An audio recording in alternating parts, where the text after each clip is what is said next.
The substation hums, a low, constant vibration through the concrete floor, smelling of ozone and the ghost of hot metal. A single neon tube flickers, casting a wound-colored light over stacked hand-labeled vinyl and patched cables. Outside, a gentle rain begins to fall, blurring the edges of a city that never truly sleeps. Black Star Pirate Radio. Oranguzit checks in at 54 degrees and fog. Wind check, east at 2 miles an hour. The neon tube flickers, the color of a wound that won't close, and the room holds its breath for a second. Justice Secretary David Lammy's planned cuts to jury trials face scrutiny, with MPs warning of a far-reaching effect on race relations.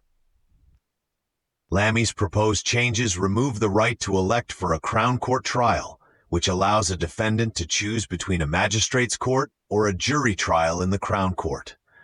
This directly targets a mechanism Black defendants disproportionately utilize, often seeking a jury for perceived fairer outcomes.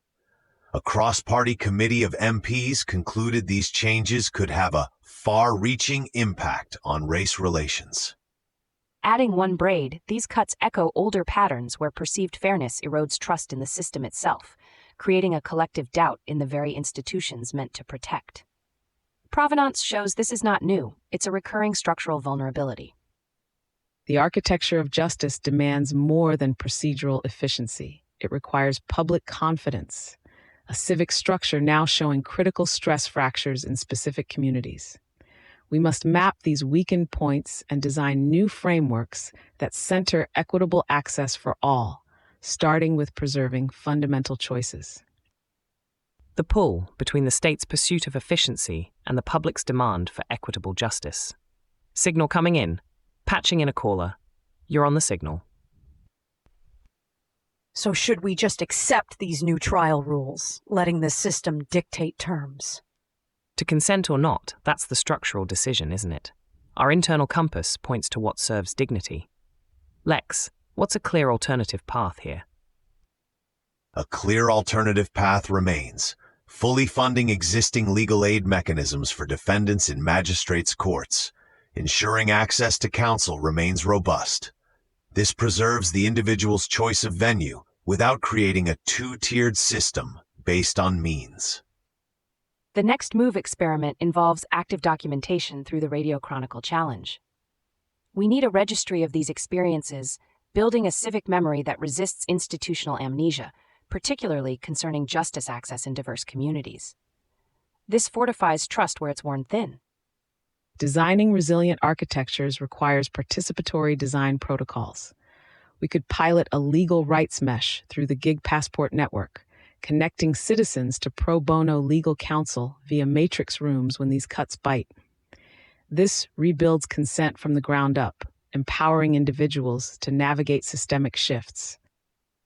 Turning the dial to Mexico City, where striking teachers bring the capital to a standstill ahead of the 2026 World Cup. Thousands of demonstrators, led by a dissident CNTE Teachers Union faction, blocked a major avenue near Azteca Stadium, including key routes to the Zocalo. They are demanding significant wage increases, improved pension conditions, and a repeal of the 2013 education reform. This occurred days before the 2026 World Cup opening, following a week of unrest President Sheinbaum called a provocation. Echoing Lex, this protest, like the jury trial cuts, exposes where public trust meets institutional pressure. The city becomes a stage for grievances when fundamental systems fail to provide adequate provenance for their workers. It's a recurring signal in Latin American civic memory. Civic infrastructure is not just roads and buildings.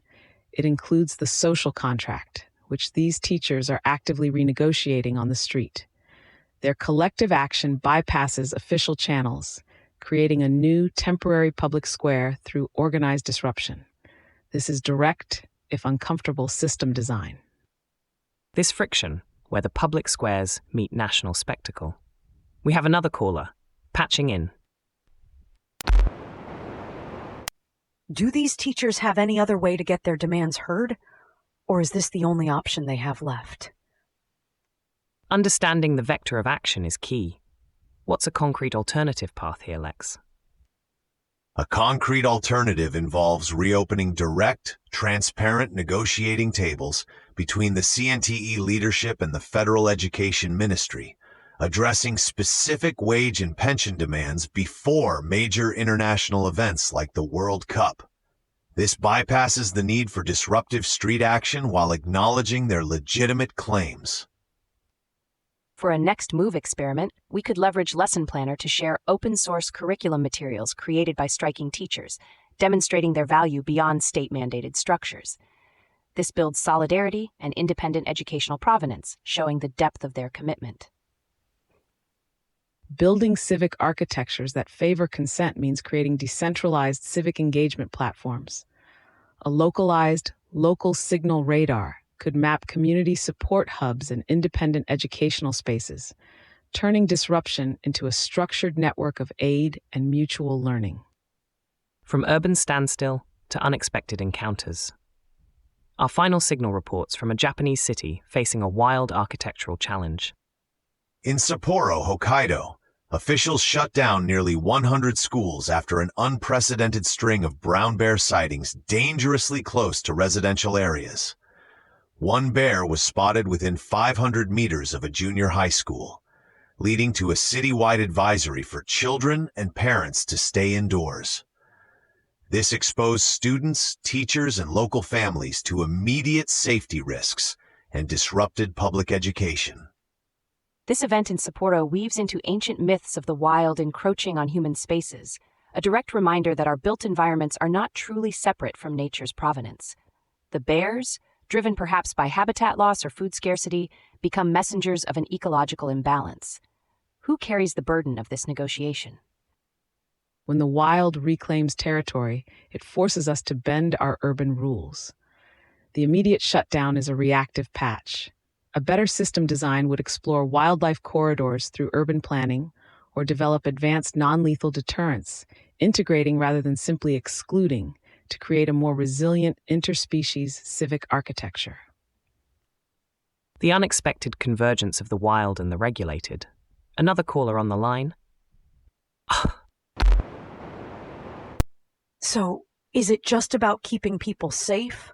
Or is there a bigger cost we're not seeing with these shutdowns? The true cost is often hidden beneath the surface. Kaylin, what's a viable alternative for Sapporo's civic architecture? A viable alternative beyond mere shutdown involves implementing a citywide Bear Smart program. This includes public education on coexistence, securing attractants like waste bins, and establishing rapid response teams equipped with non-lethal deterrents to guide bears away safely, rather than solely relying on school closures.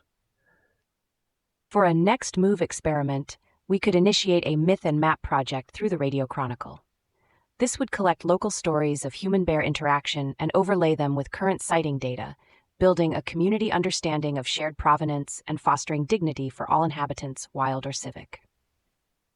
Building resilient inner architectures means designing systems that integrate, not just react. We could prototype a shared habitat interface using distributed sensor networks and real-time community alerts.